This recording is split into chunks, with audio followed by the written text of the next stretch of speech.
అంటే ఎవరైతే ఈ పనిని కోరుకుంటారో వారికి ఈ పని అప్పగించబడుతుంది. అప్పగించబడిన తర్వాత దాని ఎదురు నుంచి ఎవరైనా తీసివేయాలంటే అది కుదరదు. ఎందుకంటే మరియ మార్తల దగ్గరికి యేసు ఒక సందర్భంలో వెళ్ళటం జరుగుతున్నది. బేతనీ అనేటి గ్రామానికి. వెళ్ళినప్పుడు అక్కడ మార్త ఏమో అనేకమైనటువంటి పనులు పెట్టుకొని బిజీగా ఉండటం జరిగింది. మరియ యేసు పాదం మీద కూర్చొని ఆయనకి వాక్యం వినటం మనం చూస్తాం అక్కడ లూకా సువార్త 10వ అధ్యాయంలో. వింటున్నప్పుడు మార్త వచ్చి, అయ్యా మరి నేను అనేకమైన పనులు పెట్టుకొని మరి కష్టపడుతున్నాను కదా, మరి నాకు సహాయం చేయనట్లుగా నా సహోదరిని నువ్వు ఉత్సాహపరచకూడదా, చెప్పకూడదా అని అంటే ప్రభు ఒకటే మాట అంటాడు. ఏమంటాడు అంటే, మరియ ఉత్తమమైన దాన్ని ఎన్నుకున్నది కదా. లూకా సువార్త 10వ అధ్యాయం ఒకసారి పోదాం అక్కడికి.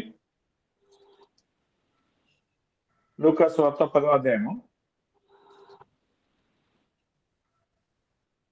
40-41 వచనాల్లో చూసినట్లయితే ప్రభు ఈ విషయం చెప్తున్నాడు. ఒకసారి 40 నుంచి 42 అందుకు 40 నుంచి 40 నుంచి 40 నుంచి చదివితే మంచిది. ఆత్మ విస్తారమైన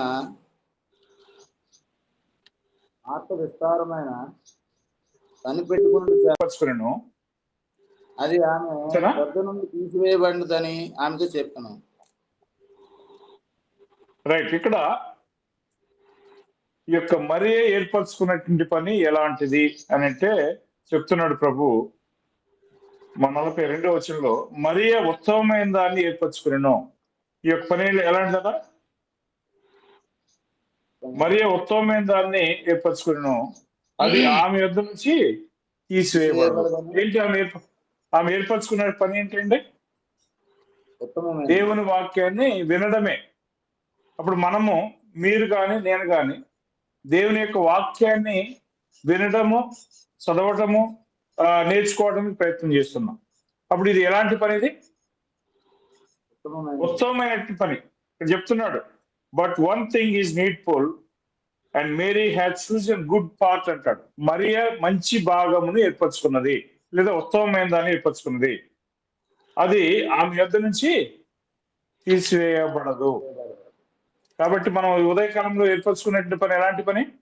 మంచి పనినా లేకపోతే చెడు పని? చాలా మంచి పని. కాబట్టి పని మన ఎదురు నుంచి ఎవరైనా తీసివేయాలంటే తీసివేయడం కుదురుతుందా? కుదరదు. ఒకరి శ్రమ కానీ, హింస కానీ, కరువు కానీ, ఖడ్గం కానీ, మరణం కానీ, వేదన కానీ ఏదైనా మనం తీసివేస్తుందా? మన ఎదురు నుంచి యొక్క పనిని తీసివేస్తుందా? రోమపత్రిక 8వ అధ్యాయం మనం చదువుతాం కదా, దేవుని ప్రేమ నుంచి మనల్ని ఎడబాపు వాడేవాడు. ఎవడైనా ఎడబాపటం కుదురుతుందా? కుదరదు. కాబట్టి అలాంటి పనిని ఇప్పుడు ఉదయంలో మనందరం ఏర్పరచుకున్నాం. అప్పుడు మన యొద్ద నుంచి యొక్క పని తీసివేయబడటం అనేది సాధ్యం కాదు. ఆ రోజు పౌలు దెస్సలోనికే పౌలు బెరియా సంఘానికి పోయినప్పుడు బెరియాలో ఉన్నటువంటి సంఘస్థులందరూ కూడా పౌలు శీలలు చెప్తున్నటువంటి కార్యాలు అలా ఉన్నాయో లేవో అని చెప్పి ఏం చేశారు? అనుదినము లేఖనాలని పరిశోధిస్తున్నారు, చెక్ చేస్తున్నారు. చెక్ చేయటం వల్ల వారిని ఏమన్నాడు దేవుడు, లేదా ప్రభు ఏమన్నాడు? ఒకసారి అపోస్తుల కార్యము 11వ అధ్యాయం చదువుదాం. ఎవరిదో కొంచెం బాగా డిస్టర్బెన్స్ ఉంది బ్రదర్, ఎవరిదో వాయిస్ డిస్టర్బెన్స్ ఉంది. రైట్. అప్పుడు 11వ అధ్యాయము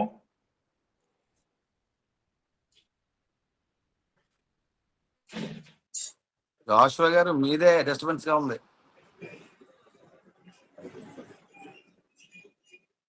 బ్రదర్ 17వ అధ్యాయం 11 వచ్చినప్పుడు చూడండి. రైట్. 17వ అధ్యాయం 11 వచ్చిన.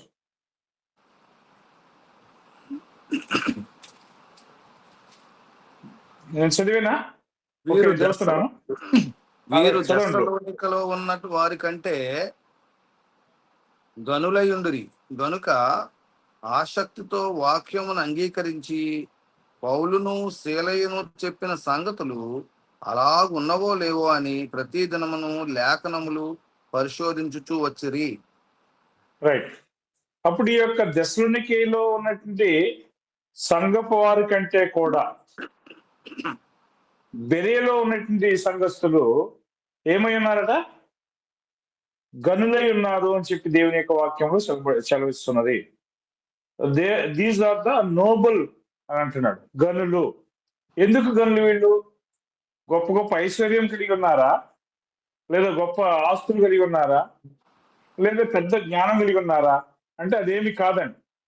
వీళ్ళు ఎందుకు గనులు అంటే దేవుని యొక్క లేఖనాలని పౌలు శీలలో చెప్తున్నందువలన పౌలు శీలలు చెప్పేటువంటి కార్యాలు బైబిల్తో ఏకీభవించి ఉన్నాయా లేవా అని చెప్పి ఏం చేశారు వీళ్ళు? అనుదినము పరిశోధించారు. అప్పుడు ఈరోజు మనం చేస్తున్న పని కూడా ఏంటి? అదేనా కాదా? అవునండి. మనం కూడా దేవుని యొక్క లేఖనాలు ఏం చేస్తున్నట్టు పరిశోధిస్తున్నాం. ఇప్పుడు పరిశోధించినప్పుడు మనం ఏమై ఉన్నాం దేవుని దృష్టిలో?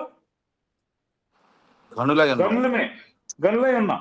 ఒకవేళ లోకం మనల్ని తప్పుగా చూసుకోవచ్చు.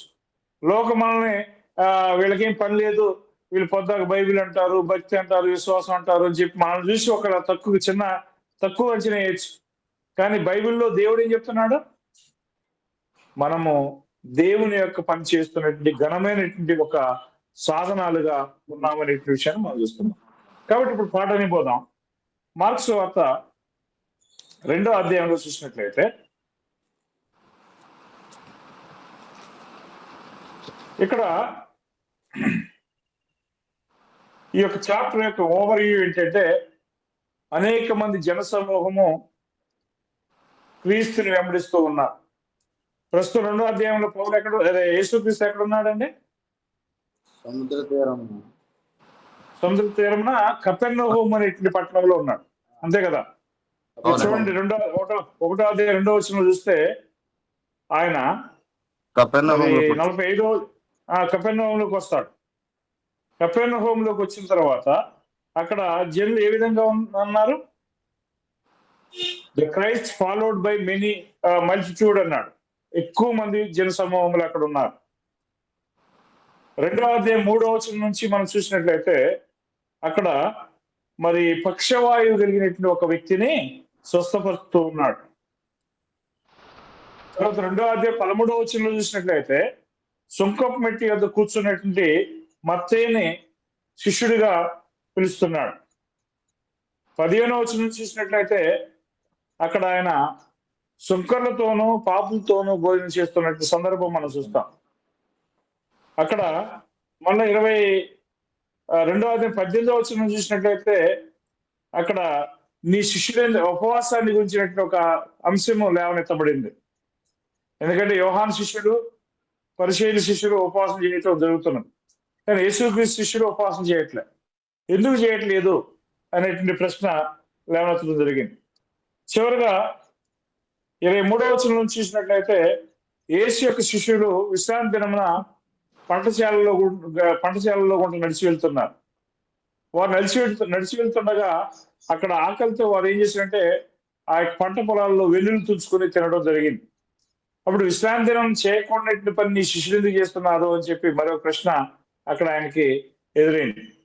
కాబట్టి ఈ విషయాలన్నీ ఈ 2వ అధ్యాయంలో మనం చూస్తాం. ఇప్పుడు మొట్టమొదటిగా 1వ వచనం నుంచి 12వ వచనం వరకు చూసినట్లయితే ఇక్కడ యేసుక్రీస్తు చేసినటువంటి ఆ కార్యం ఏం చేశాడు? ఆయన ఒక పక్షవాయువు కలిగినటువంటి వాడిని స్వస్థపరుస్తున్నాడు. ఈ స్వస్థపరిచినటువంటి కార్యాన్ని చూసి యేసుక్రీస్తుని అక్కడ ఉన్నటువంటి శాస్త్రులు అనేక మంది ఏం చేశారంటే దేవదూషణ చేస్తున్నాడు అని చెప్పి మాట్లాడారు.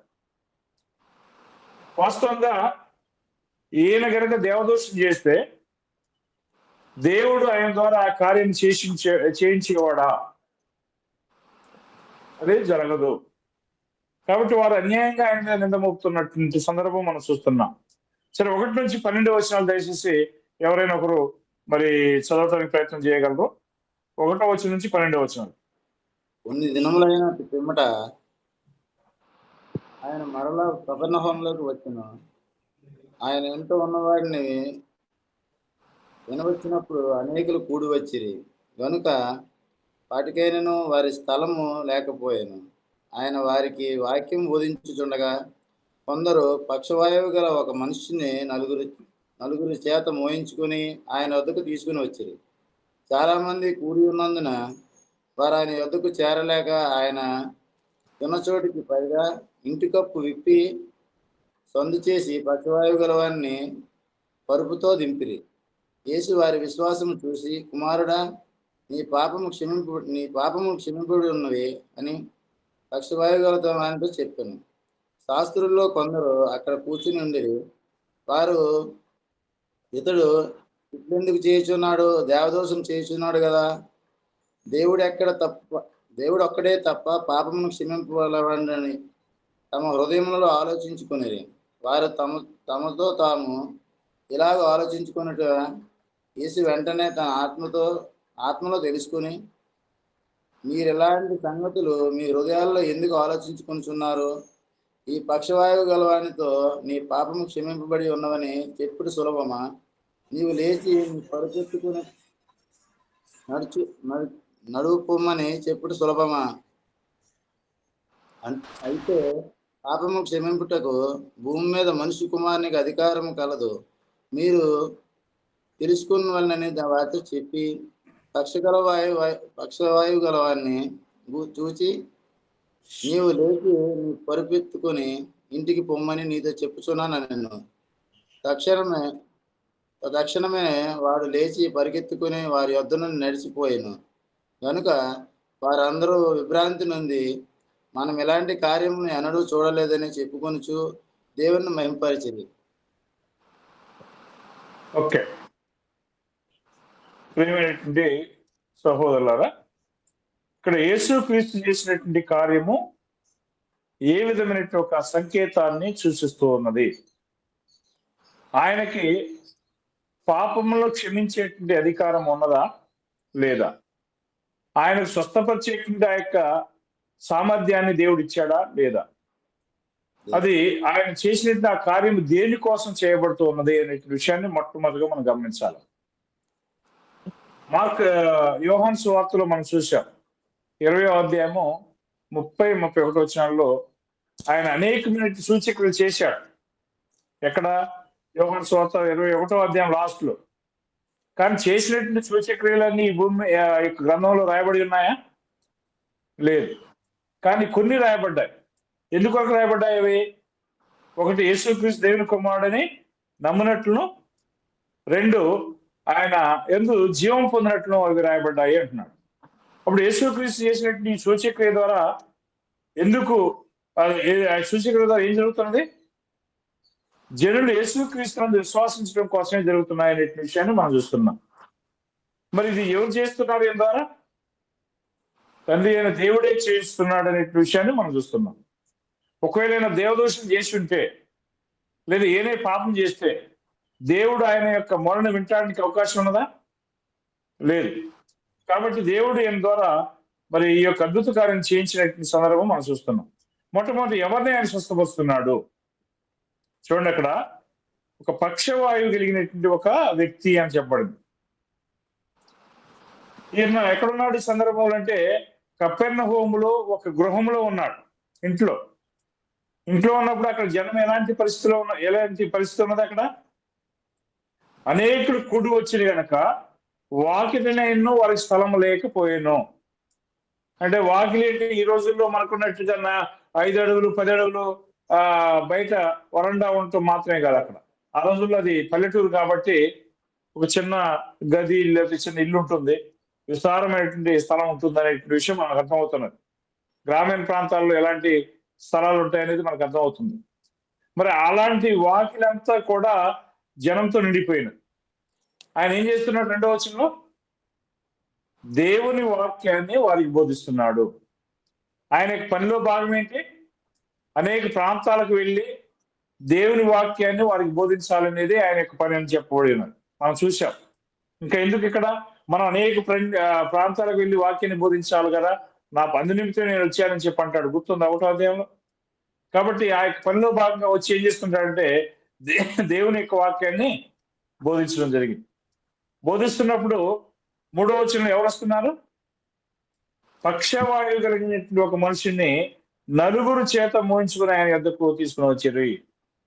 పక్షవాయువు కలిగినటువంటి వాళ్ళు సహజంగా ఒక కాలు చేయో బలహీనమైపోయి కొంత నడవలేక ఏదో విధంగా కుంటి కాలుతో నడుచుకుంటూ వస్తారు.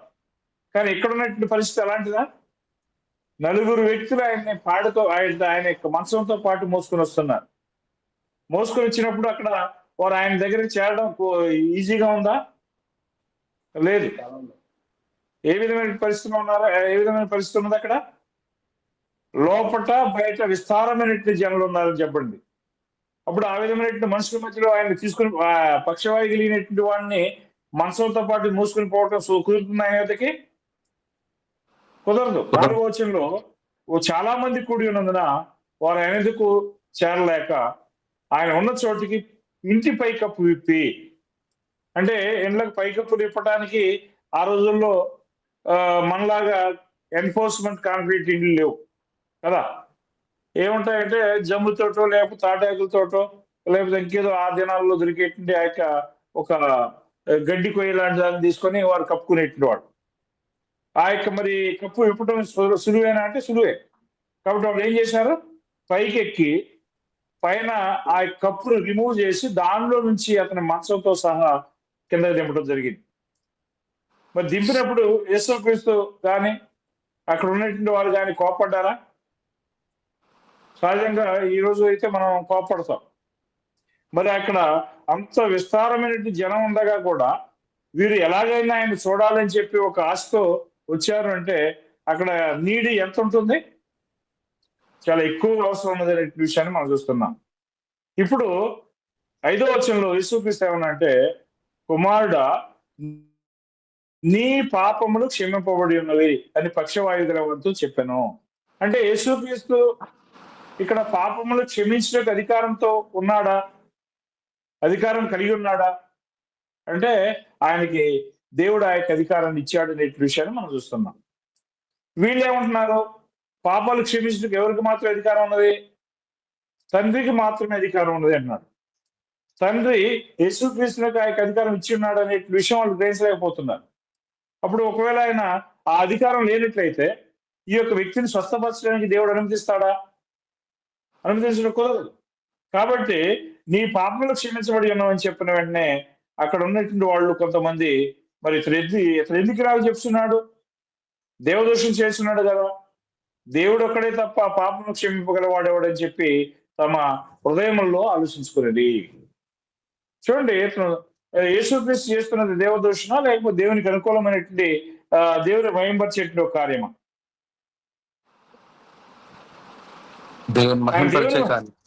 దేవుని మహింపరిచేటువంటి కార్యం అని చెప్పి మనం చూస్తున్నాం. ఆయన ఏమాత్రం కూడా దేవుణ్ణి దూషించలేదు. కానీ వాళ్ళు ఏమనుకుంటున్నారు? ఆయన దేవదోషం చేస్తున్నాడని చెప్పి అనుకుంటున్నారు. కానీ ఒకవేళ దేవదోషం చేసుంటే దేవుడు అనేక సూచక్రియలు కావచ్చు, అద్భుతాలు కావచ్చు ఆయన ద్వారా దేవుడు చేయించడానికి అవకాశం ఉన్నదా?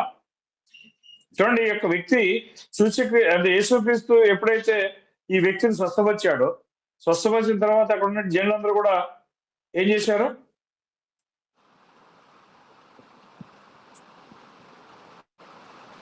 వాడు లేచి తక్షణమే మరి స్వస్థపరచబడి తన యొక్క బెడ్ ఎత్తుకొని తన యొక్క మనసు ఎత్తుకొని నడుస్తున్నప్పుడు 12వ వచనంలో జనులందరూ ఏం చేశారు చూడండి.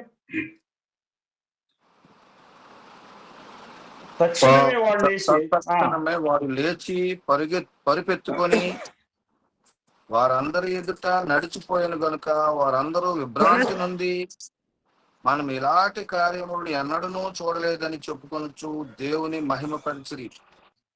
రైట్. చేసింది ఎవరు ఇక్కడ సూచక్రియ? ఈ స్వస్థత చేసింది ఎవరు? యేసుక్రీస్తు. యేసుక్రీస్తు ఎవరి యొక్క అధికారంలో చేశాడు? తండ్రి యొక్క దేవుని యొక్క అధికారం చేశాడు. కాబట్టి జనులు ఎవరికి కనకరిస్తున్నారు? తండ్రి దేవునికి దేవుని మహిమపరుస్తున్నారు. చూడండి, మత్తయి సువార్త 15వ అధ్యాయము 29వ వచనం ఒకసారి చూడండి. మత్తయి సువార్త 15వ అధ్యాయము 15, 29, 30 వచనాలలో 15 నుంచి యేసు 30 అక్కడి నుండి వెళ్ళి గలిలయ సముద్ర తీరమునకు వచ్చి కొండ ఎక్కి అక్కడ కూర్చుండగా బహు జన సమూహములు ఆయన యొద్దకు కుంటివారు, గుడ్డివారు, మూగవారు, అంగహీనులు మొదలైన అనేకులను తీసుకుని వచ్చి ఆయన పాదముల యొద్ద పడవేసిరి. ఆయన వారిని స్వస్థపరిచెను.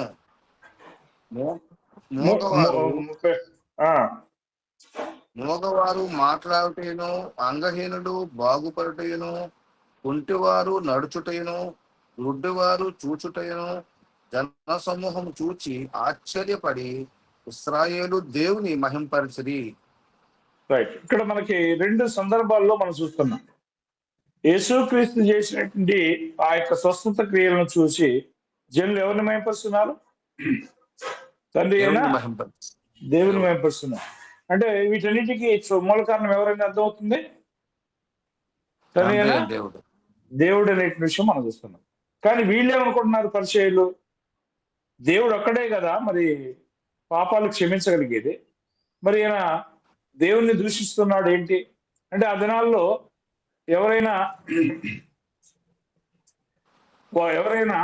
యెహోవా నామాన్ని తప్పుగా మాట్లాడటం కావచ్చు, యెహోవా నామాన్ని పేరు ఎత్తడం కావచ్చు, ఎవరైనా చేస్తే మాత్రం వాళ్ళు దేవదేశం కింద లెక్కేస్తారు. యేసుక్రీస్తు కూడా ఒక సందర్భంలో ఈ దేవాలయాన్ని పడగొట్టండి, నేను 3 దినాల్లో కడతానంటే ఇక ఈ దేవదూషణ చేశాడు కదా, దీంతో ఇంకా సాక్షులతో మనకు పని ఏంటి, ఈయన మరణానికి పాత్రులని చెప్పి తీర్పు ఇచ్చారు. అంటే ఎవరైతే ఆ యొక్క మాటలు మాట్లాడతారో వారిని దేవదూషణ కింద ఇశ్రాయేలు లెక్కించేవారు. ఇప్పుడు యేసుక్రీస్తుని కూడా అలాగే వారు లెక్కిస్తున్నారు. ఇతను ఎందుకు ఇట్లా చేస్తున్నాడు లేదా చెప్తున్నాడు? 7వ వచనంలో దేవదూషణ చేస్తున్నాడు కదా, దేవుడు ఒక్కడే తప్ప పాపములు క్షమింపగల వాడేవాడని చెప్పి ఆలోచించుకుంది. అంటే ఈయనకి పాపాలు క్షమించేటకు అధికారం లేదా? అక్కడ కూడా అదే మత్తయి సువార్త, మార్కు సువార్త 14:64లో ఏమన్నారంటే ఆయన చేసినట్టు ఆ యొక్క అంటే స్టేట్మెంట్, ఏం స్టేట్మెంట్ చేశాడు? ఈ దేవాలయాన్ని పడగొట్టండి, నేను 3 దినాల్లో కడతానని చెప్పి అంటాడు. అన్నట్టు ఆ స్టేట్మెంట్ బేస్ చేసుకున్న వారు ఏమన్నారు? ఒకసారి 14:64 చూడండి, మార్కు సువార్త. ఈ దేవదోషం మీరు విన్నారు కారా, మీకేం తోచుచున్నదని అడుగగా వారందరూ మరణమునకు పాత్రుడైన ఆయన మీద నేరస్థాపన చేసింది. రైట్. ఆయన చేసినటువంటి దేవదోషం ఏంటి? ఏమన్నాడంటే 62వ వచనంలో, అవును నేనే, మీరు మనుష్య కుమారుని సర్వశక్తిని కుడిపార్శ్వమున కూర్చుండి ఆకాశ మేఘారుడై వచ్చి చూసిదురు అని చెప్పి అన్నాడు. ఈ మాటలు చెప్పినందుకు వాళ్ళు ఏమన్నారు అంటే, ఈయన దేవదోషం చేశాడు అని చెప్పి తీర్పు తీర్చడం జరిగింది. వాస్తవంగా ఆయన చేస్తున్న దేవదోషణ అంటే కాదు. ఆయన ఏదైతే తనకు ఇవ్వబడిందో, ఏదైతే తన పరిధిలో ఉన్నదో దాన్ని మాత్రమే మాట్లాడుతున్నారు. అది ఏ విధంగా వాళ్ళు అర్థం చేసుకున్నారు? దేవదూషణకు అర్థం చేసుకున్నారు.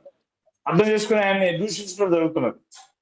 అప్పుడు ఈయనకి పాపాలు క్షమించడానికి అధికారం లేదనుకున్నారు. కానీ దేవుడు ఆయనకి పాపాలు క్షమించేటువంటి అధికారాన్ని దేవుడు ఆయనకి ఇచ్చినట్టుగా మనం చూస్తున్నాం. అప్పుడు ఈ విషయాన్ని ఆయనకి ఎలా తెలిసింది? 8వ వచనంలో, వారు తమలో తాము ఇలాగని ఆలోచించుకున్నట యేసు వెంటనే తన ఆత్మలో తెలుసుకొని, మీరు ఇలాంటి సంగతులు మీ హృదయంలో ఎందుకు ఆలోచించుకుంటున్నారు? అంటే యేసుక్రీస్తు అవతల వ్యక్తి ఏం ఆలోచన చేస్తున్నాడు, ఏం మాట్లాడుతున్నాడు అనేటువంటి తెలుసుకునేటువంటి ఆ యొక్క శక్తి ఆయనకున్నదా? జ్ఞానం ఉందండి. ఉంది. మనం చూసినట్లయితే యోహాను సువార్త 2వ అధ్యాయంలో చూసినట్లయితే ఆ మాట మనకి చెప్పబడి ఉన్నది. ఒకసారి చూద్దాం. యోహాను సువార్త 2వ అధ్యాయం 24 వచనం చూడండి. ఆమెతో 2:24 అండి. యోహాను సువార్త 2:24. అయితే యేసు అందరినీ ఎరిగిన వాడు కనుక ఆయన తన్ను వారు వశము చేసుకుని లేదు, ఆయన రైట్. మనసుని యేసు ఆ, ఆయన చదవండి మనసుని చదవండి. అంతరంగమును ఎరిగిన వాడు. రైట్. అంటే ప్రతి మనుష్యుడు కూడా తన హృదయంలో ఏమి ఆలోచన చేస్తున్నాడో, ఏమి మాట్లాడుకుంటున్నాడో ఆయన గ్రహించడానికి అధికారం ఉన్నదా, లేదా ఆయనకి ఆ జ్ఞానం ఉన్నదా? ఉన్నది. ఉన్నది అనే విషయాన్ని మనం చూస్తున్నాం. కాబట్టి ఇక్కడ శాస్త్రులు పరిచయాలు ఏమనుకుంటున్నారంటే, ఇతను ఎందుకు ఇట్లు చెప్తున్నాడు, మరి దేవదోషం చేస్తున్నాడు కదా, దేవుడు ఒక్కడే తప్ప పాపాలు క్షమించడానికి మరి మనుషుల్లో ఎవరికి అధికారం ఇవ్వలేదు కదా, ఈయన సామాన్యమైన మనుషులే కదా, మరి ఈయనకి ఎక్కడిది ఈ యొక్క అధికారము, ఎందుకు ఇలా చెప్తున్నాడు అని చెప్పి తమలో తాము ఆలోచించడం ఆయన వెంటనే తన ఆత్మలో తెలుసుకున్నాడు. తెలుసుకుని మీరు ఎందుకు ఇలాంటి సంగతులను ఆలోచిస్తున్నారు అని చెప్పి ఆ పక్షవాయు గలవంతో మాట్లాడుతున్నాడు. నీ పాపంలో క్షమింపబడి ఉన్నావని చెప్పడం సులభమా, నీవు లేచి నీ పరిపెత్తుకుని నడువమని చెప్పడం సులభమా? ఏది సులభం చెప్పండి? పాపాలు క్షమించబడి ఉన్నామని చెప్పడం సులభమా, లేదా నీ పరిపెత్తుకుని నడవమని చెప్పడం సులభమా? వాస్తవంగా ఇక్కడ పాపాలు క్షమించబడి చెప్పటము సులభం. నీ పరిపెత్తుకుని నడవమని చెప్పడం అనేది అది కొంచెం కఠినమైనటువంటి కార్యం. ఎందుకంటే అతను ఒకవేళ ఎత్తుకొని పోలేకపోతే అది ఏ విధంగా ఉంటుంది? అది కొంచెం అంటే తన యొక్క పనిని, తన యొక్క ఆ బలాన్ని నిరూపించుకోలేని పరిస్థితి, అతను ఒకవేళ నడవలేకపోవచ్చు. మరి అది కఠినమైన పని అంటే కఠినమైన పని. మరి ఆ యొక్క పని జరిగిందా లేదా? ఇక్కడ యేసుక్రీస్తు చెప్పగా ఆ యొక్క వ్యక్తి పరిపెత్తుకుని వెళ్ళడం జరిగిందా లేదా? జరిగింది. కాబట్టి అది కష్టమా, లేకపోతే ఊరికి మాట మాత్రం చెప్పడం సులభమా అంటే మాట మాత్రం చెప్పడం అనేది సులభం. కానీ యేసుక్రీస్తు చెప్పినటువంటి ఈ యొక్క మాటలకి అక్కడ ఏం జరిగిందంటే ఆ వ్యక్తి వెంటనే లేచి పరిపెత్తుకుని వెళ్ళటం జరిగింది. మరి చూసినటువంటి వాళ్ళందరూ కూడా సాక్షులుగా ఉన్నారు. ఇది ఒకవేళ దేవుని యొక్క కార్యం లేకుండా జరుగుతుందా?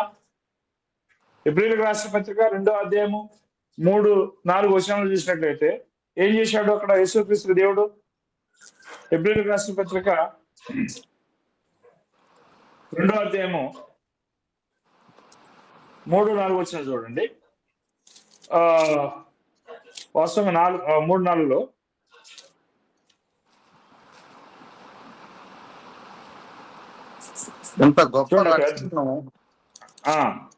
ఇంత గొప్ప రక్షణను మనం నిర్లక్ష్యం చేసిన ఎడ్ల ఎలాగూ తప్పించుకుందాము? అట్టి రక్షణ ప్రభువు బోధించుట చేత ఆరంభమై దేవుడు తన చిత్తానుసారంగా సూచక క్రియల చేతను మహత్కార్యముల చేతను నానా విధములైన అద్భుతముల చేతను వివిధములైన పరిశుద్ధాత్మ వరములను అనుగ్రహించుట చేతను వారితో కూడా సాక్ష్యం ఇస్తుండగా వినిన వారి చేత మనకు దృఢపరచబడెను. రైట్. ఇప్పుడు ఎవరు ఇచ్చారంట? అది ఏమంటున్నాడు ఇక్కడ? దేవుడు తన చిత్తానుసారంగా సూచక్రియల చేతను మహత్కార్యముల చేతను నానా విధములైన అద్భుతముల చేతను వివిధములైన పరిశుద్ధాత్మ వరములను అనుగ్రహించిన చేతను వారితో కూడా సాక్ష్యం ఇస్తుండగా అది వినిన వారి చేత మనకి ఏం చేయబడింది? దృఢపరచబడింది.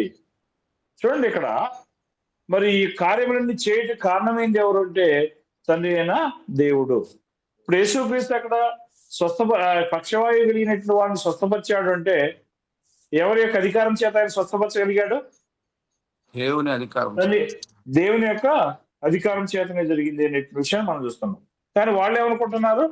దేవుడు తప్ప మానవులు ఎవరికి కూడా పాపాలు క్షమించే అధికారం లేదు కదా, మరి ఎందుకు ఇలా చేస్తున్నాడు అని చెప్పి అనుకున్నారు. ఆయన ప్రత్యేకంగా దేవుని నుంచి పంపబడిన వ్యక్తి అనే విషయాన్ని గ్రహించగలుగుతున్నారా? లేదు. ఆయన ఒక సామాన్యమైన మనుషులు అనుకుంటున్నారు. వాళ్ళ దృష్టి అంతా ఏ విధంగా ఉంది? ఈయన మరియ కుమారుడు కాదా, ఈయన వడ్లవాడు కాదా, ఈయనకు తనదమ్ములు అక్కచెల్లు మనకు తెలిసినట్టు వారు కాదా అని చెప్పి అనుకున్నారు. అంటే వాళ్ళ యొక్క దృష్టిలో ఆయనని ఏ విధంగా లెక్కించారు? ఒక సామాన్యమైనటువంటి మనుషుడిగానే చూశారు. కానీ దేవుడు ఆయన అభిషేకించి ఆయన ద్వారా ఇచ్చే అద్భుతమైన కార్యాలు చేస్తున్నాడు అనే విషయాన్ని వారు గ్రహించగలిగారా? ఎప్పుడైతే యేసుక్రీస్తు బాప్తిసం పొందాడో పరిశుద్ధాత్మ అభిషేకం పొందాడా లేదా? ఆయన బాప్తిసం పొందక ముందు ఇలాంటి కార్యాలు చేయగలిగాడా? లేదు. మీరు ఆయన ఎప్పుడు ఎన్ని సంవత్సరాలు బాప్తిసం పొందాడో గుర్తుందా మీకు? 30 సంవత్సరాలు. ఆయన బాప్తిసం పొందిన వెంటనే ఏం చేశాడు దేవుడు? ఒకసారి అపోస్తుల కార్యం 10వ అధ్యాయం చూడండి.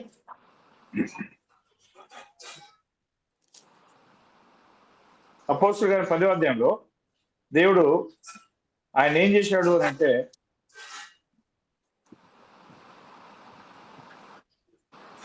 38వ వచనం చూడండి. 36వ వచనము మరియు 38వ వచనం.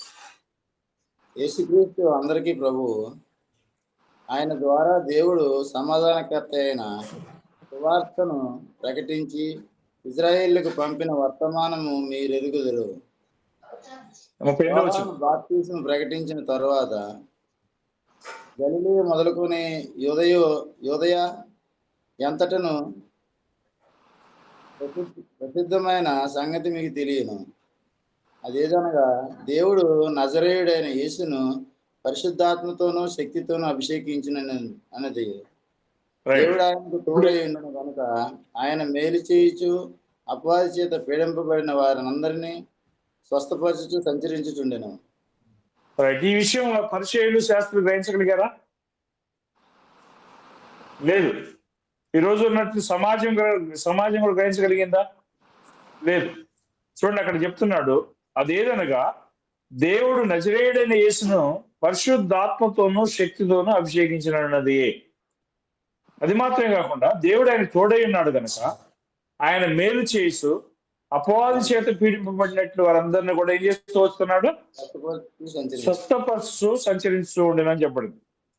ఈ విషయం ఆనాడు ఉన్నటువంటి పరిశీలన శాస్త్రులకు అర్థమైందా? కాల. కాబట్టి ఇక్కడ వాళ్ళు ఏమనుకుంటున్నారు అంటే యేసుక్రీస్తు చేసేటువంటిది దేవదూషణ అనుకుంటున్నారు. వాస్తవంగా మన యొక్క బైబిల్ ప్రకారం మనం చూసినప్పుడు, అంటే దేవుని యొక్క వాక్య ప్రకారం చూసినప్పుడు ఆయన దేవదూషణ ఏమైనా చేస్తున్నట్టుగా మనకి ఏమైనా అనిపిస్తుందా? లేదు. ఆయన దేవుని చిత్తానుసారంగానే దేవుని యొక్క సహకారంతోనే ఆయన యొక్క సూచక్రియలు చేస్తున్నట్టుగా మనం చూస్తున్నాం. అప్పుడు ఈ మాట చెప్పిన వెంటనే వాళ్ళు ఏమన్నారు అంటే ఆయన చూసి వాళ్ళు ఏమన్నారంటే పాపాలు క్షమించటకు ఈయనకి ఎక్కడ అధికారం ఉంది అని చెప్పారు. 10వ వచనంలో ఏమన్నాడు ఆయన? పాపములు క్షమించటకు భూమి మీద మనుష్య కుమారునికి అధికారం కలదు. అది మీరు తెలుసుకున్న వాళ్ళని చెప్పి వార్త చెప్పాడు. అధికారం ఉందా యేసుక్రీస్తునకు? స్వస్థపరచుటకు, పాపాలు క్షమించుటకు మనుషుల మీద దేవుడు అధికారం ఇచ్చాడంటే ఇచ్చాడు. కానీ వాళ్ళు ఏమో దాన్ని తప్పుగా అర్థం చేసుకుంటున్నారు. వెంటనే ఆ పక్షవాయు కలిగినటువంటి వాడిని చూసి ఏమన్నాడు? నీవు లేచి నీ పరుపెత్తుకుని ఇంటికి పొమ్మని చెప్పి వారితో చెప్తున్నాను నేను. చూడండి ఇక్కడ ఎంత అద్భుతంగా మరి ఆయన చెప్పిన వెంటనే ఆ స్వస్థక్రియ జరుగుతుందో మనం చూడవచ్చు. వెంటనే 12వ వచనం ఏం జరిగింది చదవండి. తక్షణమే వాడు లేచి పరుపెత్తుకొని వారి యొద్ద నుండి నడిచిపోయాను కనుక వారందరూ విభ్రాంతి నొందెను. మీరు ఎలాంటి కార్యములు ఎన్నడూ చూడలేదని, మనం ఎలాంటి కార్యములు ఎన్నడూ చూడలేదని చెప్పుకుని దేవుని మహిమపరిచారు.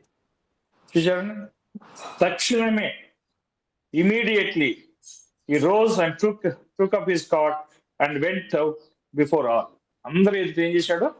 ఆయన వెళ్ళిపోయాడు, తన పరుపెత్తుకుని వెళ్ళిపోయాడు. వచ్చేటప్పుడు ఎలాగొచ్చాడు? ఆ యొక్క మంచాన్ని 4 వ్యక్తులు మోసుకుంటూ వచ్చారని చెప్పి మనం చూస్తున్నాం. అవునా?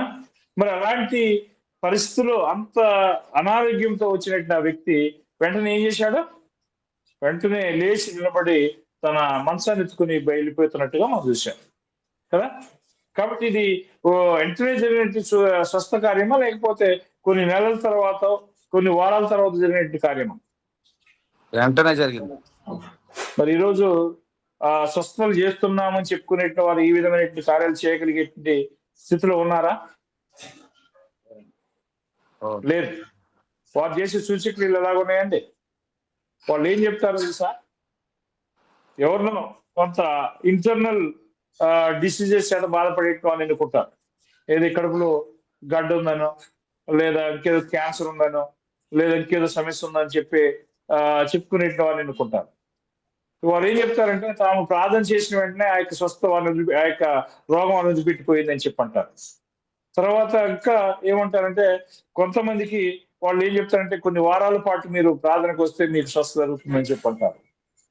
బైబిల్లో ఆ విధమైనటువంటి కార్యాలు ఎప్పుడైనా జరిగినట్టుగా మనం చూస్తున్నామా? లేదు.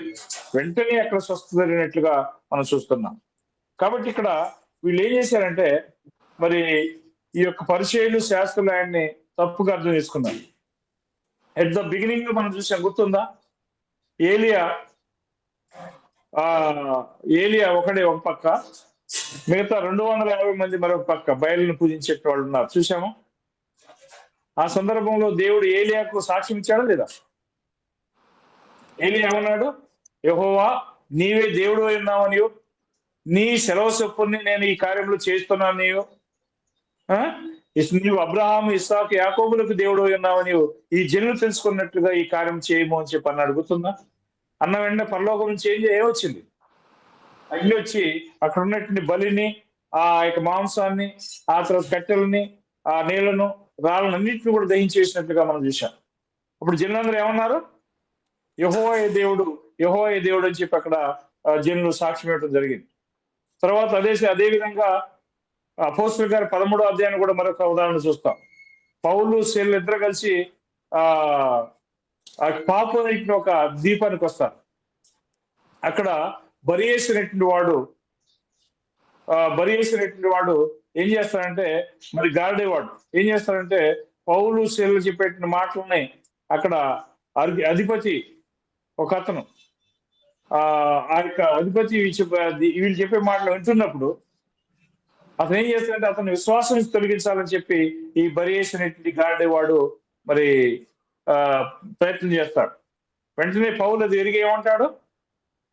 అతను దుష్టత్వం ఎరిగి ఏమంటాడంటే, సమస్త దుర్నీతితో నిండినవాడా, అపవాది కుమారుడా, నువ్వు దుష్టత్వం చేయక మానవా అని చెప్పి నీ కన్నులు 3 దినాల పాటు సూర్యుని చూడకుండా ఉండదు కాక అని చెప్పి అంటాడు. అన్న వెంటనే అది జరిగిందా లేదా? జరిగింది. వెంటనే అతను ఆ యొక్క కళ్ళు పొరలగమ్మినట్టు వాడై సూర్యుడు ఆ యొక్క ఎవరైనా అతను నడిపిస్తారా అని చెప్పి అటు ఇటు పట్టుకుంటూ పాకులాడినట్టుగా ఒక సందర్భం మనం చూస్తాం. అంటే ఇక్కడ దేవుని యొక్క సాక్ష్యాలు ఆ రోజు ఏలియాకి ఇచ్చాడు, ఆ తర్వాత యేసుక్రీస్తుకి ఇచ్చాడు, ఆ తర్వాత తన శిష్యులకు, యేసుక్రీస్తు యొక్క శిష్యులకు, అపోస్తులకు ఇచ్చినట్లుగా మనం చూస్తున్నాం. ఇది ఈ జనాంగానికి అర్థం కాక ఏమనుకుంటున్నారంటే ఇది దేవదూషణతో పాటు దేవదూషణ అని చెప్పుకుంటున్నారు.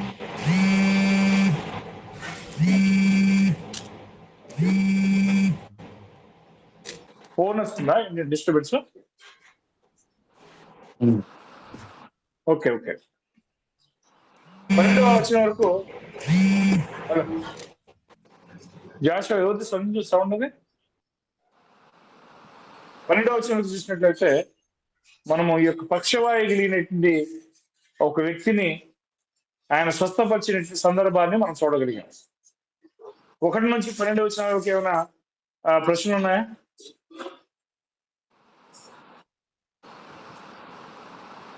ఓకే, లేకపోతే తర్వాత 13వ వచనం నుంచి మరి మరొక శిష్యుని పిలవటం జరుగుతున్నది. ఇంతవరకు పిలువబడిన శిష్యులు ఎవరెవరండి? పేతురు, సీమోను పేతురు, అతని యొక్క సహోదరుడైన అంద్రెయ, అంతేనా? తర్వాత యాకోబు, అతని సహోదరుడైన యోహాను. నలుగురు పిలువబడ్డారు. ఈ నలుగురు కూడా చాలా మరి ఒక డెడికేటెడ్ మైండ్ కలిగినటువంటి వాళ్ళు ఉన్నారు. పిలిచిన వెంటనే వారు సాకులు చెప్పడానికి ప్రయత్నం చేయలే. వాళ్ళు ఏం చేశారు? వెంటనే మరి తమ వలల్ని, తమ పడవల్ని, తమ తల్లిదండ్రులను వదిలిపెట్టేసి ప్రభువుని వెంబడించిన సందర్భం మనం చూస్తున్నాం. ఇక్కడ మరొక విచిత్రమైనటువంటి మనిషి అయినా, ప్రభుత్వ ఉద్యోగంలో ఉన్నటువంటి వ్యక్తి అయినా, ఎవరైనా మత్తయ్య ప్రభుత్వ ఉద్యోగాలు ఎందుకు పెట్టుకుని రావడం అనేది సాధ్యమేనా? ఈరోజు కొంతమంది వదిలిపెట్టుకుని వస్తున్నారు. ప్రభుత్వ ఉద్యోగంలో ఏమైనా వాళ్ళని సస్పెండ్ చేస్తేనో, లేకపోతే ఇంకేదైనా సమస్య ఉంటేనో వాళ్ళు ఏం చేస్తారంటే నేను ప్రభుత్వ ఉద్యోగాన్ని ప్రభు కోసం వదిలిపెట్టుకొని వచ్చున్నానని చెప్పి ప్రజల ముందు చెప్తున్నారు కదా. కానీ ఈయన అలా కాదు, ఆ యొక్క ఆఫీస్ దగ్గర కూర్చున్నాడు అంతే, ట్యాక్స్ ఆఫీస్ దగ్గర కూర్చున్నాడు. కూర్చున్నటువంటి సందర్భంలో ప్రభు ఆ యొక్క మార్గంలో వెళ్తే ఏం చేశాడు ఒకసారి చదవండి. 13, 14, 15 వచ్చిన చదవండి. సార్ సమయం అయ్యింది. Okay okay right. దేవుని చిత్తం అయితే ఓకే, దేవుని చిత్తం అయితే మరి మరొక క్లాస్ లో చూద్దాం. ఇంతవరకు ఓపికతో మీ అందరికి కూడా ప్రభు యేసుక్రీస్తు నామములో వందనాలు. అయితే ఒక చిన్న పాయింట్ నేను ఫస్టే చేయాలని చెప్పాలని చూశాను, అదొక్క పాయింట్ చెప్తాను. చెప్పండి సార్. మత్తయి సువార్త 6వ అధ్యాయం 9వ వచనం మరొకసారి చదువుదాం. మత్తయి సువార్త 6వ అధ్యాయం 9వ వచనం. అవును. కాబట్టి మీరు ఇలాగూ ప్రార్థన చేయుడి, పరలోకమందున్న మా తండ్రి, నీ పరిశుద్ధపరచబడును గాక, నీ రాజ్యం వచ్చుగాక, నీ చిత్తము పరలోకమందు నెరవేర్చున్నట్లు భూమి అందును నెరవేరును గాక, మా అనుదిన ఆహారము నేడు మాకు దయచేయము. ఇది మాదిరి ప్రార్థన, ఇది మనందరికి తెలుసు. కాబట్టి యేసుక్రీస్తు పరలోకమందున్న మా తండ్రి, నీ నామమునకు మహిమపరచబడును గాక, లేదా నీ నామం పరిశుద్ధపరచబడును గాక అని మాట్లాడాడు. మనం కూడా ప్రార్థనలు ఈ యొక్క మాదిరిని ఉపయోగించడం మంచిదని నాకు అనిపిస్తుంది. మనం వందనాలు ప్రభువా అని చెప్పి అనకుండా, రెండోది అయ్యా నీ వందనాలు అనకుండా, నాయన అనుకోకుండా, మనం బైబిల్లో చెప్పబడిన ప్రకారంగా మనం మాట్లాడడానికి ప్రయత్నం చేయాలని చెప్పి నేను ఆశపడుతున్నాను. మీరు అది అర్థం చేసుకుంటారని నేను నమ్ముతున్నాను. ఎందుకు అంటే మీకు ఆధారాలు చూపిస్తాను. నేను ఒకరోజు సబ్జెక్ట్ టీచ్ చేస్తానని చెప్పాను ప్రార్థన గురించి. ఆ యొక్క ఎందుకు నాయన అనకూడదు, ఎందుకు వందనాలు అనకూడదు అనేటువంటి అంశాలను మీతో నేను మాట్లాడిన ప్రయత్నం చేస్తాను. అంతవరకు మీరు ఈ యొక్క లేఖనాలు ఒకటి, ఈ యొక్క వచ్చిన ప్రకారం మనం తండ్రి అనే సంబోధననే మనం ఉపయోగిద్దాం. నాయన అనొద్దు, ప్రభు అనొద్దు, ఆ తర్వాత వందనాలు అనొద్దు. ఏమనాలి మరి? స్తోత్రములు లేదా కృతజ్ఞతాస్తులు చెల్లిస్తున్నాం తండ్రి అని అంటే సరిపోతుంది కదా. కాబట్టి ఓకే, దయచేసి ఈ యొక్క అభ్యర్థనను గమనించవలసిందిగా కోరుతున్నాను. అందరికీ మరొకసారి వందనాలు. మరి మిగతా కార్యక్రమాన్ని ముందుకు కొట్టేసుకోవాలి. చాలా సంతోషం అండి. మరి చక్కని వాక్యాన్ని 1 నుంచి మార్క్స్ సువార్త 1 నుంచి 2వ అధ్యాయం 1 నుంచి 12 వచనాల వరకు చక్కగా స్పష్టపరచలేని విషయాన్ని మనకి చాలా చక్కగా వివరించి మరి ప్రతి ఒక్కరికి అర్థమయ్యేలాగా మరి చేసినటువంటి మరి కేకే మాధవ్ గారికి ప్రశంసించి ఈ యొక్క వందనాలు చెల్లిస్తున్నాను సార్. సార్ దేంట్లో మూడ్లో ఉన్నట్టున్నారు. అయ్యా మూడ్లో ఉన్నారా? లేనండి, వినపడుతున్నాను. అదే సార్, చక్కగా చెప్పిన వివరించినటువంటి మరి కేకే మాధవ్ గారికి గ్రూప్ తరఫున వందనాలు తెలియజేస్తున్నాను సార్. ఈ యొక్క సభ కావచ్చింది కాబట్టి ఒక్క నిమిషం.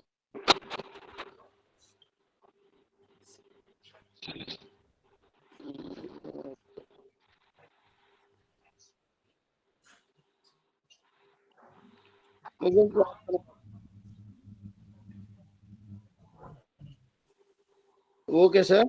మరి అయ్యా మరి యొక్క గూగుల్ మీట్ లో ఉన్నటువంటి సహోదరులు, మరి రాంబాబు గారు అనారోగ్యంగా ఆయనకు ఆపరేషన్ అయ్యి ఉన్నది, ఆయన గురించి, అలాగే మన మధ్యలో ఇప్పుడు గూగుల్ మీట్ లో వచ్చారు ఆనంద్ సార్ కూడా, మరి ఆయనకి రెండోది కన్ను ఆపరేషన్ అవుతుంది, ఆపరేషన్ అవుతున్నారు. మరి ఆయన నేను అడగలేదు కానీ నిన్నటి దినాన్ని ఆయన కూడా ఆపరేషన్ అయ్యి ఉంటుంది రెండో మారు.